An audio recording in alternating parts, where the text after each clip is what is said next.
On a more personal note, von Franz tells the story of how she came to build her tower retreat, the setting for this film, and the meaning of this place for her creative life and for her ongoing work with the psyche. Jung's tower in Bollingen has been, he has spoken of it as the place where he really lived the self. In the second person, yes, or the self, yes. And there came a point in his life when that was important, to sacrifice some outer interests. Yes. And I was interested in his insisting on your building a tower at a certain point. You wanted to wait. You thought later would be fine. And he said, no, do it now. How do you feel about that now? Was he right? Well, he saved this whole situation, because a year later, after I built this, they made building areas. And this is not a building area. So if I had waited a year, tower would never exist. And Jung's intuition, parapsychological intuition, he didn't know that rationally, but he must have felt. Do you write here in your tower? I do only, my writing I do only here. I can't do it in Lindenberg, where there's a telephone and the people and so on. I couldn't do it. That's why I stay a lot here to write. It's the only place I can get into myself enough and, continuously enough, without interruption. And the unconscious comes up much more. I have much more dreams when I'm here than down in Küsnacht. And I thought for a long time, I still remember looking over the lake there and thinking, and either this man is crazy or I am too stupid to understand what he means. And then suddenly it dawned on me, he means that what happens psychically is the real reality. And this other moon, this stony desert which goes around the earth, that's illusion, or that's only pseudo-reality. And that hit me tremendously deeply. When I crawled rather drunk into bed because he gave us a lot of burgundy, that evening I thought it'll take you 10 years to digest what you experienced today. After all, an analysis is a very intimate exchange of personality, so it would be ridiculous to leave each other afterwards and, not having known each other, so to speak, if it has been an honest analysis, where both partners have been honestly involved in it. You mentioned when you were in the States recently that Jung had a vision at the end of his life of a catastrophe.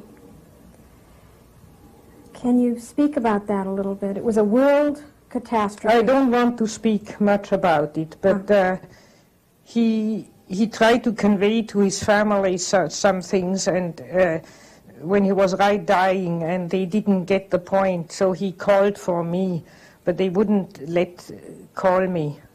But one of his daughters took notes, and after his death gave it. And there's a drawing with a line going down, up and down, and underneath is the last 50 years of humanity.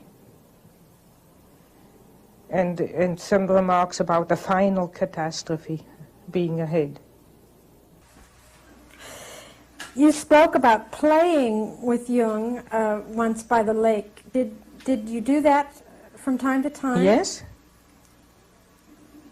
He liked to play. He played a lot, and he did it very often alone. And one of his favorite play was along the lake. There is the shore like that, and then going down, and then the water comes, and there's a gravel zone, and that is sometimes covered by water. But in spring and autumn, it's free.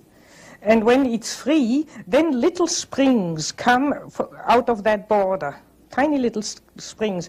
And then he took always a little shovel and dug them up and removed the sand, and then played with little rivers and so on. And he said when he was 83, he said one day when we were playing, I was generally sitting on my haunches beside him and watching him and playing a bit with him. And he said to me, only today I have suddenly thought, what am I doing when I'm playing like that?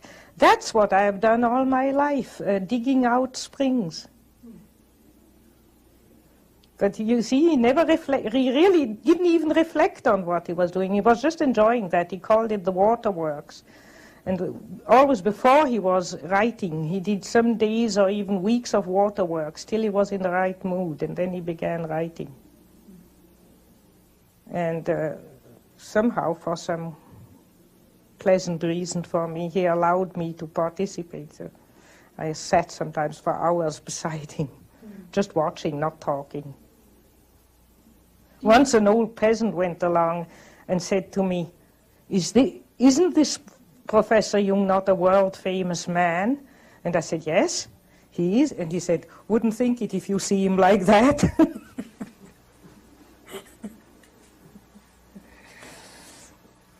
Do you play now yourself? Yes. I play mostly with my toad pond. You see that, you have seen that pond outside, and there is a very rare type of toads in it, which you only find in the Prealp, Austrian Prealps and Swiss Prealps, nowhere else in the whole of Europe. And they are toads which do not croak, but make a beautiful bell sound, coo, coo, coo, coo, coo, coo, coo, coo, like that.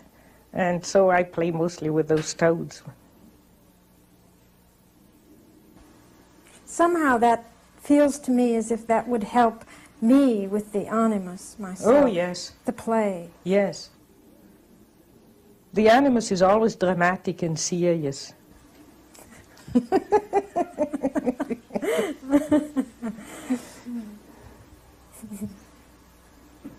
I thought that was the Anima. The Anima can be dramatic and serious, but she can also be whining or hummingbird, making hummingbird noises. Or she has another melody. This was filmed in the tower retreat she had built for herself in Bollingen. She told me that Jung had encouraged her to build this tower following his own example in order to provide herself with the quiet and protected space she needed for her creative work and for her ongoing relationship to the psyche. Hermes Trismegistus said in one active imagination to an alchemist, I am the friend of whoever is lonely.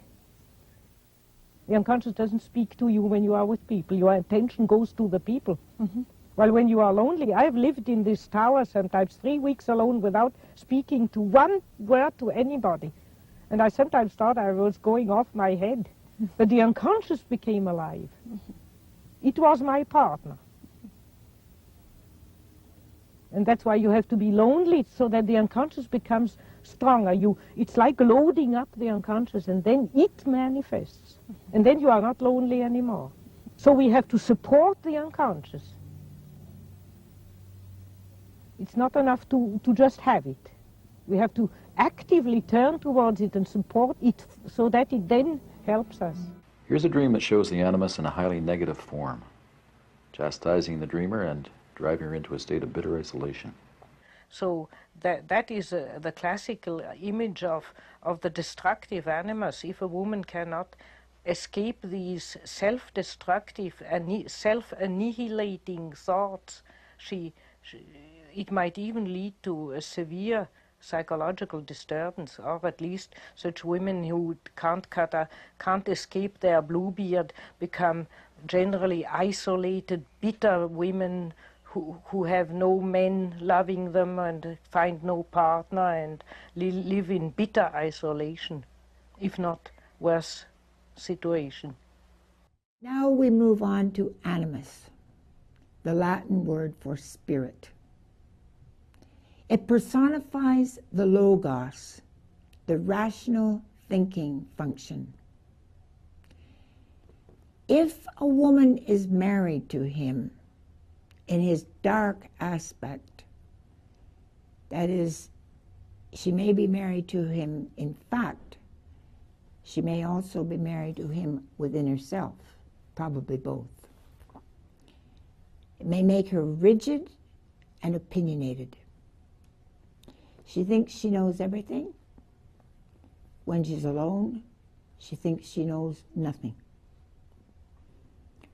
Her aloneness feels like ice and glass to herself and to others. because her ideas are not her own. After all said and done, what every human being really craves is simply to love and be loved. We've created artificial hearts and put men in the moon, but no one's ever figured out what makes a human relationship work. It should be easy. We've got single bars, computerized dating, sexual freedom. But there's not a day goes by when a psychoanalyst doesn't see a person with a lonely heart.